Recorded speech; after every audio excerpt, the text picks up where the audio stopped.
G'day legends, been a long time between drinks, but I finally got my arts into gear and finished the rear setup. Let me take you through this complete setup for a tub. A lot of people say that you can't really set these up, they're a bit of a pain in the ass to sort of get in and out, and there's definitely merit to what these people say, but let me sort of take you through what I've done with my setup and explain why I've done it, and hopefully give you a few ideas and some inspiration about what you want to do with your tub, because there's so many dual cab utes out there with tubs. You generally see the dual trays with the fridge on top, but then it's a little bit tricky to use that tub when you're maybe going down to the beach, or kids with bikes and scooters, or if you've got a big dog you can't put it in there. Let me go for the reasons why I went with this. But we'll start from the right and go to the left. So on the far right, you won't be able to see it, but there's a Pirate Camco. You've seen it in one of my videos if you saw sort of my stage 2 of the build series. There's a Pirate Camco 12-volt panel that actually replaces the factory panel that sits in these tubs, and that allows you to run sort of like Anderson plugs. There's a compressor outlet in there and a few other things on that actual unit. That's giving power to my 69-litre Mike Coleman fridge/freezer. Versatility for both, so you can make both fridges. You can obviously go fridge and freezer. I went and bought the power pack to go with it, mainly because over summer I do a lot of beach camping, and yeah, it's just one of those things I love to do. I actually use this on my iTech battery starter that I can actually run a fridge. So on the beach, summer and all that kind of thing, I actually pull my fridge out and put it next to me down where we're sort of sitting underneath an awning or something like that, or just by the water, and you can actually have beers and that kind of stuff on the sand. It's pretty cool. Well, I went with that as well. It's a bit of a niche situation that I use it in, because as I said, I do a lot of summer beach, beach days and that kind of stuff down in the summer. So I'm definitely going to get use out of that. That's pretty much the setup there. That's been in there since probably about May, and I've been wrapped with it ever since. Very low amp draw, super quiet, doesn't seem to have any drama so far. You've got the turbo function as well, which is very similar to one of my old fridges that I had. Not the Waker, I had a different fridge, but the turbo function, so you can get it to temperature really quickly. That's obviously handy. It's got a USB port and all that kind of stuff at the front, and it also has DC 12-volt plugs front and back, and it also has a bottle opener if you're into your W's and you want to crack a beer. To the right of this, we have the very simple but super popular, because this is probably the most asked about thing that I spoke to people about at the Mandra 4 Drive show, which was last weekend, is my Ridge Rider pantry. So with this pantry, I actually store all my spices, knives, saucepans. I have cups in there. I've got my jet boils in there. I've got my AeroPress in there. All my sort of stuff that sort of hangs around in a drawer and sort of rolls around and all that kind of thing is in this pantry. So it's about 30, I feel like saying 30 kilos. I'll put up the actual specs on the screen. Not very heavy, very well built. It's about $350. They're generally going special for about $350, so just wait for them to go on special. And as I said, it's just on a slide, it locks in place, and you bolt it down. Super simple to get in your car. So they work on a canopy, they work on a tub. You can put them in wagons, so there's versatility there. You can also open up each side, so these panels come off, and you can actually undo the screws and get access from each side. So there's a little bungee cord in there you take out, and it's right on the other side, and you can have a left or right configuration. And then obviously to the far left, we have my BCF XTM. It's a 900 draw, so it's not the really big long ute drawers. And the main reason for that, I'll get into a little bit later. It's just one of their standard 900 drawers with a fridge slide on top, which I don't use, and then I've got a little, I'd say it's a cutting board, but it's pretty flimsy. There's a cutting board in there as well, and that stores my cooker, that stores a bag full of sort of camping gear and that kind of stuff. Pretty sort of like normal stuff, nothing crazy. Snatch recovery blocks and like all that kind of like muddy crap that you want to get out of your back of your car, roll around, all goes to the drawer. And then to the far left, I'll put it up on the screen. It's essentially using the side of the tub. So where your tub sides are, and I found this from all my dual cab utes, from my Trident to this, the Hilux that I drive on a daily basis, the sides are pretty much useless. So they generally have tie down points, but they're pretty average. And what they do is actually bolt into the factory locations, and then you've got two pockets in there. So one of the pockets I use for my Interflate, and the other pocket I use for my Osprey. And I can also put a fire pit in there as well that fits, and they just sit in there. So, and you can sort of hang stuff off it as well. So if you want to get like a little bungee cord, you can hang stuff off it. So I hang my air compressor hose that is connected to the ARB air compressor that's in the engine bay now. So as I said, it's using the sides and actually making use of that space, which is something that you really can't use on pretty much any ute. So go check those guys out. I'm not affiliated with them in any way, but I have bought a lot of their products, and it's top-notch gear, all Australian-made stuff as well, which is pretty good. You can get left and right. I was obviously not going to use this side of the tub to, put like stuff on the walls and that kind of thing, because the fridge is in the way. But I just went with the driver's side, and they make them for the Raptor, they make them for the Ranger, and a few other cars as well. And you've also seen, if you've got a keen eye, probably a bit hard to see because everything's black in here, but on the back I've got the My Tough dust kit. So this obviously stops dust and that kind of stuff getting into the canopy. I haven't given this a proper test yet. It's only been on there for about 2 weeks. So I'm keen to go down some gravel roads and just see if this does what it's meant to do. But from the videos I sort of seen on social media, and it's quite a big kit. They seem to sort of work quite well. So yeah, it'd be interesting to see how that goes. But I'll give you an update on the future.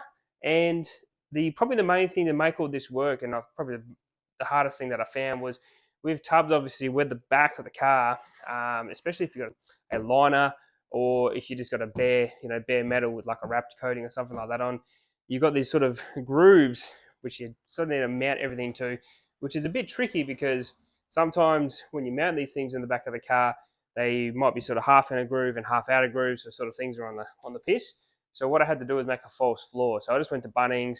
You could probably sort of see it, but it's a little bit hard to see. But I put some pictures up of how I sort of did it. But it's just two pieces. I think it's 1250 long sheets of wood and some sort of legs that went under it. That was just sort of some pine. And essentially I bolted that all directly to the floor. So I have a flat floor to work with, and it goes all the way to the front. And obviously these sides, so each side, there's like a little bit of dead space in between the wheel arch and the back of the car. And on this side, obviously, I've got the pocket there for the Osprey, but on that side, it's sort of a bit dead at the moment, but it's going to give me a bit of space where I can put my cables and that kind of stuff. The false floor made everything super easy. It goes all the way to the back, and also my dog Pippa, she's got a flat place to sort of walk on as well. It's probably a good idea if you're sort of looking at doing like a ute tub setup. These false floors is probably something I'd do, and you can make them pretty easily out of a bit of wood from Bunnings. And it took me, I don't know, I had to chop up one piece of wood just to make it fit because obviously it was too long for the actual back of the ute. But that's pretty much the only modification I had to make, and it all just slipped in, bolt through, straight through the tub, and you're good to go. Earlier on in my videos, probably the first stage when I sort of talked about the Max Liner canopy, I put these two Anaconda LED light bars in here. That is a generic, just an LED light bar from Anaconda, which run on the 12 volt setup. And they generally, as I said, give light for this area here, and that throws light on here too. So when I'm cooking and that kind of thing, I have plenty of light. I am going to get myself, because I saw Maddie's at the Mandurah 4 Drive Show, I'm going to get myself one of those steady lanterns, because I think it's probably just a bit of a kid coming out of me, but they just look really cool. They're made of metal, and I was just sold when I first saw it. So I've got one of those on the way. So I'm pretty keen to get that and make it part of my setup. I'll just hang it off one of these little hooks here. But I've got so much space in here. So even, when I take Pippa down to the beach or something like that, she's got plenty of space right at the back. I take the chair out. On this side here, because I can remove all this and I can remove the fridge and that kind of thing, you can put whatever you want down there. So you can still use it as a ute. So if you have something fairly big that's going to take up space here, you can throw stuff down there. So it's still very, very versatile. I can still use it as a ute and put stuff in here, but also if I'm going to take it camping, essentially what I need to do now is put food in here and I'm ready to go. Because I've got the rooftop tent on there now and I'm not using a swag, I don't need to ever worry about obviously loading up a swag and putting in a pit, bedding and all that kind of stuff in there. It's all in there already. Anything I can't fit in there is pillows, but that's okay because I just put the pillow in the back seat and everything else is in here. This is always stocked with all the sort of spices and that kind of stuff I need.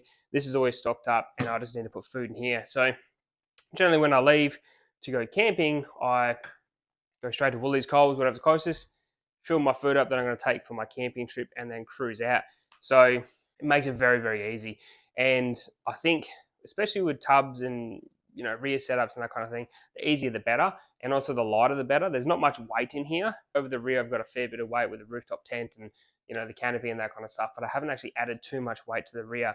When you can get these sort of setups that has a lot of wood and you've got pockets everywhere and like there's side things that go on the windows and all that kind of stuff, it generally adds a lot of weight, and I'm conscious of the GVM and all that kind of thing. So I just want to sort of, and fuel economy, all those kind of things, I'm conscious of all that.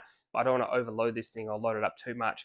One thing I do want to talk about is the water system. So in the Patrol, behind the fridge, I used to have a 40 litre water tank, and that was great. So nothing wrong with that. It was a good little setup. Used to run a pipe down the side, had a water pump, and that's how I'd wash my feet at the beach or clean up my dishes and all that kind of stuff. And it worked really well. It was a great system. As I said, that Patrol was perfectly set up. Now in this, I was thinking about putting a 40 litre water tank right at the back, but then that become obviously another issue of taking up more space and less space for Pippa in the back there, because obviously she's quite a tall dog and I don't want her to sort of bang herself on the roof and that kind of thing. So what I got, I'll just grab it, is one of these bad boys. So not sponsored at all. I paid for this. I think it was about 230 bucks.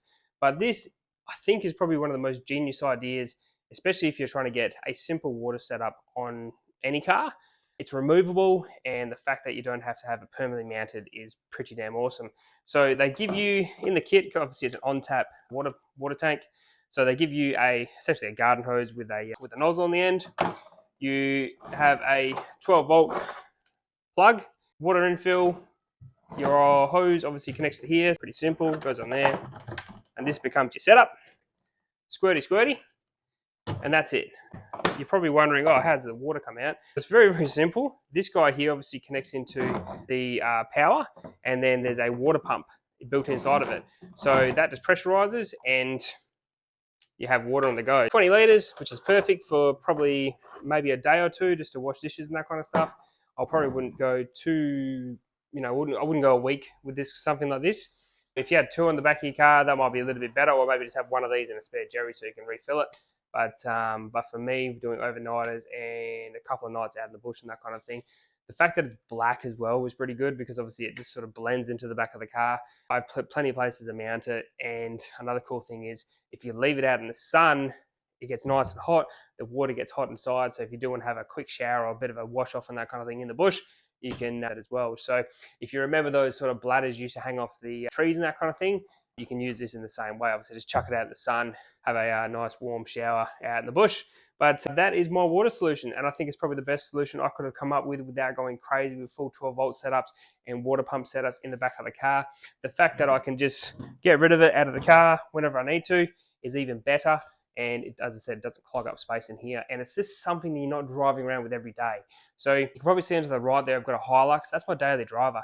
This only really gets used for camping and a few other things on the weekend. And as I said, I don't need to be carrying around 40-litre water tanks and all this other stuff with me every day. It's kind of pointless. Having something that's removable is even better. But I still think, and yeah, you can challenge me on this, but what else do you need in a tub setup? I mean, you've got everything you need. You've got your fridge to keep everything cool. You have your pantry to keep all your spices, cooking utensils, all that kind of stuff in one area. And then you've got your drawer for all sort of your peripherals and all that stuff that sort of you don't have in the pantry and your cookers and that kind of thing.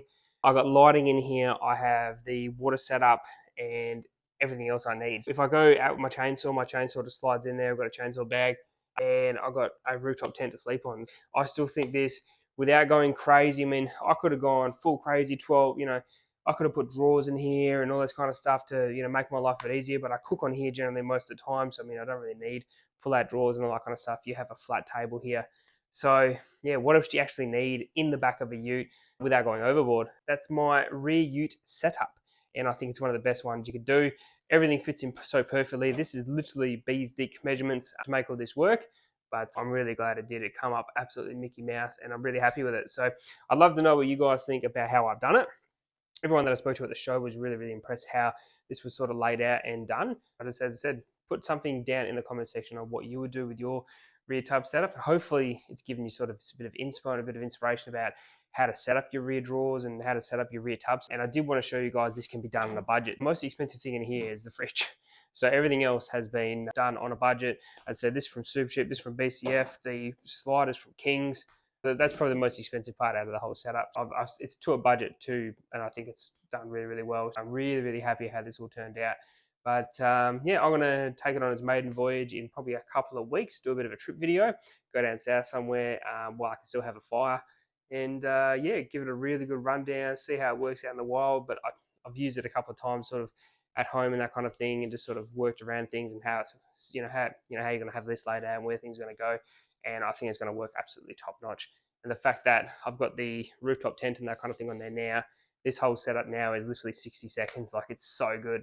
The only last thing I need to do is actually mount up the awning again, because I mounted up to the rooftop tent and that didn't work too well. It was too heavy. So now I've got some brackets that I need to mount to the top of the canopy, and I'm good to go. Will then have a 270 on it, which will be even better because I'll have some shade because it's getting bloody hot. But anyway, nothing about me rambling on about this setup. I'm really, really happy with it, guys. I think it's the best way to set up a tub. Versatility on your day-to-day life, and obviously a camping setup that you just can't beat. And it really, in my opinion, yeah, it's absolutely top notch. So thank you so much for watching. It's been another episode of 4x4 Camping and Adventures, and there won't be such a long time between drinks. Life gets busy, and obviously videos generally take a bit of a backward step. But yep, it's plenty more videos coming out. It's just obviously got to get out there and film them. But really keen to sort of get back in front of the camera, guys.